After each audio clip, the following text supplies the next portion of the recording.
Hello, friends. Welcome into Minnesota Vikings Now. I am Tom Downey here with some discussion around the future of head coach Mike Zimmer after a, let's call it what it is, bad 0-2 start for Minnesota. The rumblings of Zim being on the hot seat are back once again. CBS Sports is Jason LaCanfora, so yeah, maybe an asterisk there. Either way, says Zimmer's on the hot seat right now. There's some disgruntledness in the front office about the way the team has performed. And oh, by the way, which we kind of already knew, the team almost fired him in 2019. That playoff run helped save his job. But the Vikings are 0-2, and unfortunately for Zimmer, when you've been with a team for longer than a couple years, the expectations and bars keep getting raised, even if you're not doing terribly. 2014, his first year, he goes 7-9. 2015, 2017, very successful seasons, 11 wins and 13 wins. But since then, he has not met that 11-win mark. 8-7-1, ties are gross. 10-6, 7-9 last year. 0-2 to start this season. So Zimmer has not been a bad head coach in the NFL, at least based on the results, which, is the number one most important thing for any coach. Wins and losses do matter for coaches more so than quarterbacks. 56.6%, not bad, but you're hoping for a little bit more given the way that Minnesota has invested to win right now, and that's a problem for the Vikings as we sit in 2021.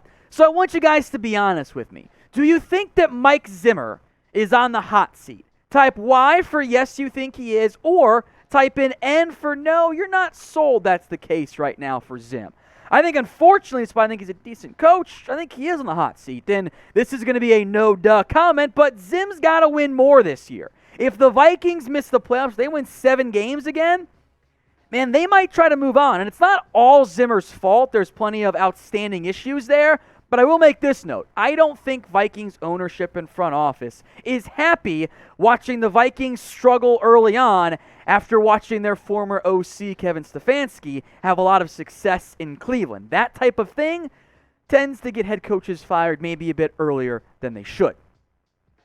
Now, if you guys want more Vikings videos for free, subscribe. I want to give you guys credit. You've got us past the 1,000 subscriber mark. That is awesome. We're not all the way there. We still got a long way to go. We are way behind even our Lions channel at Chat Sports. That's kind of disappointing. It's the Lions. They're a laughingstock. So let's change that. Hit that big red button and subscribe today.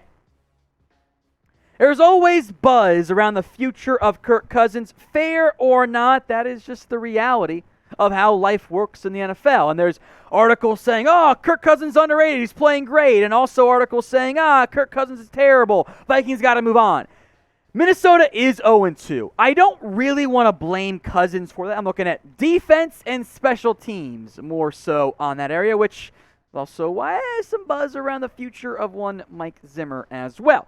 But the Cousins' future questions never really stop. Overall, these numbers are fine. 71.6% through the air, almost 600 yards, 5 touchdowns, no interceptions. Has Kirk Cousins been an elite quarterback? No, I don't think so. Has he been more than good enough to frankly be 2-0? I would say yes.